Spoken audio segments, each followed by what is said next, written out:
All right, hey, Flooring Pros, Jerry Levinson here, and just had the president's speech yesterday, and he was talking about tariffs. So the video is not going to be about tariffs, but I'm curious what you think about it. Put it in the comments below if you think that the tariffs are going to hurt your business, or do you think it'll blow over? The consensus was that yeah, it's going to hurt in the beginning a little bit. So we got to play it out and see how it goes. The last time he did this, there really wasn't a disruption to the business. Prices did go up on some of the flooring goods, but you just raise your retail price to the customer, and because across a level playing field, we're able to do that, raise the prices.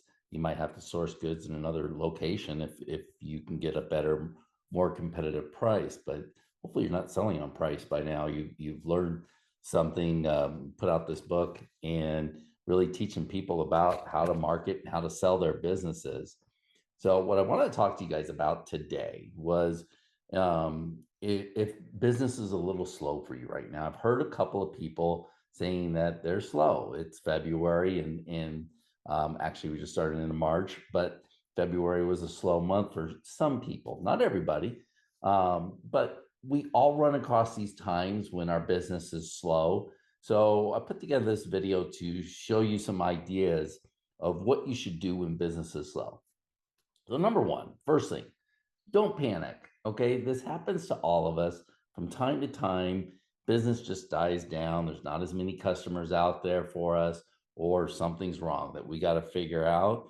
But you don't want to just go into a tailspin panic. It's time to take some action. And I'm going to show you what those steps are that you can take. Number two, let's check out your website and make sure that all those features are working. So go to your website, go to your Facebook pages, places like that where people find you. Check your phone lines, make sure they're still ringing. But go put in a fill out a form on your website. You know, when I'm doing research on a company to talk to about growing their business, I'll go into their website. I look up, I fill out their form and see what kind of response I get back. And I can't tell you how many times I found broken forms or the website wasn't working. And I'll call up the client right away and say, hey, you realize your website's down right now. And it could have been down for a while and they had no idea. So just make sure everything's working properly. Get with your web company, see what's going on, see if they can make some improvements to your website. Might be time for a change. Who knows? Number three, don't lower your prices. That's a knee jerk reaction. It happens often when people, when the economy slows down or it just doesn't seem like you're getting business. You don't need lower prices to get more business. You need more marketing to get more business. Uh, just because you lowered your price doesn't mean more people are going to come here. They have no idea that you lowered your price until you do marketing to tell them. So at the end of the day, it's still all about the marketing to attract those customers. And then the next thing is if you're having trouble closing jobs and it seems like people are getting more prices now, again, lowering your prices is not the answer to this problem. It's creating a better sales presentation. So putting some more work and effort into your sales presentation to show customers why you're better. You know, we create a flyer for our clients that shows them what the process is that we're going to go through to complete the task of putting down new flooring. So it includes moving furniture, baseboards, tear out, leveling the floor, whatever that process is, it's built into a presentation. So do some work on your sales presentation, make it better. Because when I interview a lot of you guys, it's amazing to find out some of the work you do is amazing. And it's not listed in a presentation. You might tell the customer that, but they don't remember. I mean, and if they're talking to two or three other people, there's anything you said to them, they probably didn't remember, and they believe other people do the same thing. So don't take it for granted that you're the best and that they'll know it. Somebody else comes along that's nice, that they trust, they're likely to go with them at a lower price.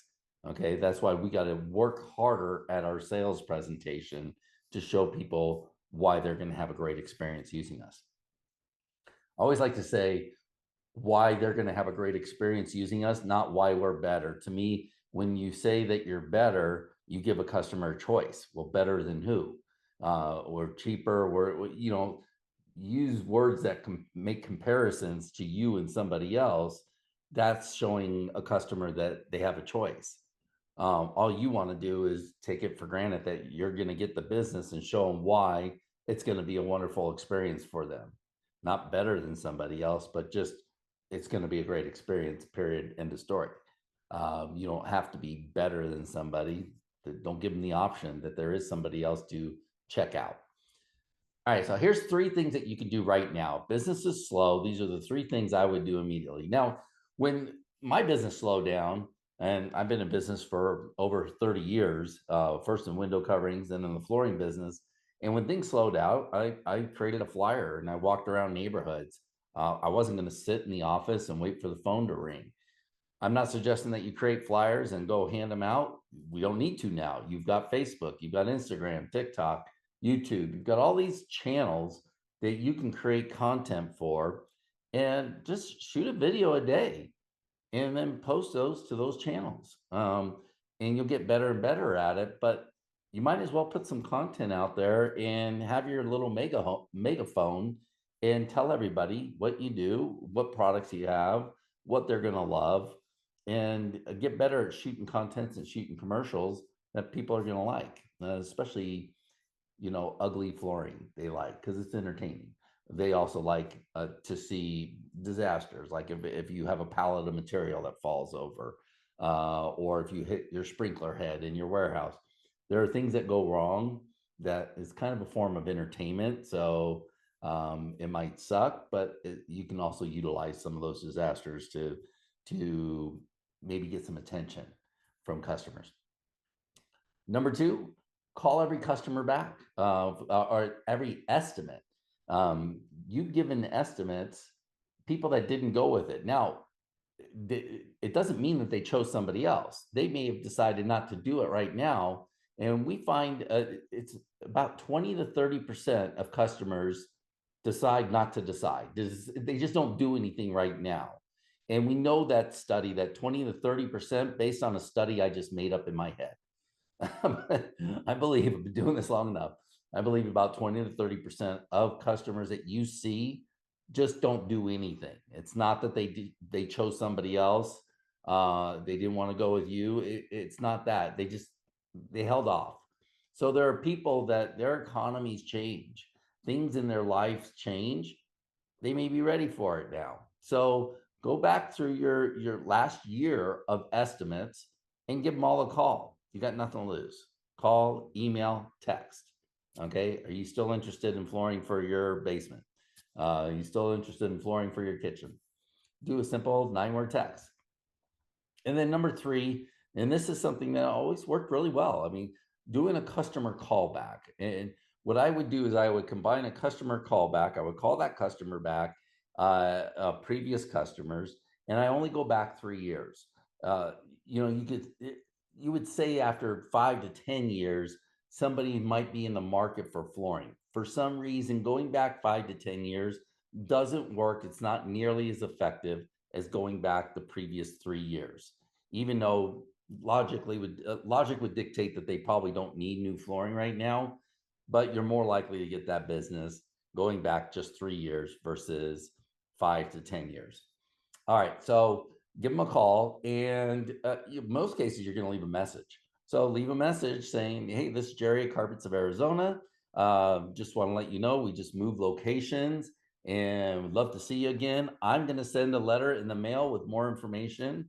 Or, hey, we got this is Jerry at Carpets of Arizona. We've got a great March Madness sale. I'm going to send you a flyer, information in the mail. Keep a lookout for it. And we'd love to see you again. Hope you're having a great spring. So you leave a message with most people. If you do get a hold of them live, you can give them a quick shout out, just saying, hey, we're just calling all our customers back. Let them know that we're having this March Madness sale. We're going to send you a letter in the mail. So if you guys need anything, we'd love to do work for you again. And so have a couple scripts planned, one for voicemail and one for when you get a hold of a live person. And then the follow-up letter, and create a letter that looks like an invitation. The first rule of your letter is get it opened. So you might, in the return address, put your personal name there, not the company name. So it doesn't look like a solicitation, it looks more like an invitation. And in there you can do a handwritten letter. I've seen that done on a yellow pad where they mass produced a handwritten letter, tell them about the sales and the specials going on, but really focusing on one product and trying to it's a touch point. Like, and if they're in the market for any product or service, they're more than likely going to go ahead and use you. So sales, special, whatever you want to do. But usually that effort, the customer callback, is about 3%. So out of 100 customers, you're likely to get 3 new ones. Okay. These are things that you can do that's going to cost you very little or next to nothing, that can generate some more business, and doing nothing is not an option. So, hey, if you like this video, click like below, share it, and subscribe to my YouTube channel. But love to work with you guys. So we got the 90K and 90-day program. That's filling up. I've only got 2 spots left in that right now. We can only take on so many people. And we're also starting a mastermind group because I'm starting to get filled up with clients. And it's getting to the point where we need to do something else so we can take on more clients. So we are starting a mastermind up in the next month. So if you're interested in that, talk to you about it. Click the link below, and you can schedule a one-on-one call with me where we can go over your information. I like to find out what your sales process is, how your numbers have been, and if for nothing else, you'll get some really good advice on that call. And then you can make a decision if it's worth it to hire me for growing that business 90K in 90 days, or being a part of the $1 Million Maker program over the next year. Okay, look forward to hearing from you guys later. Time to profit now in the flooring industry.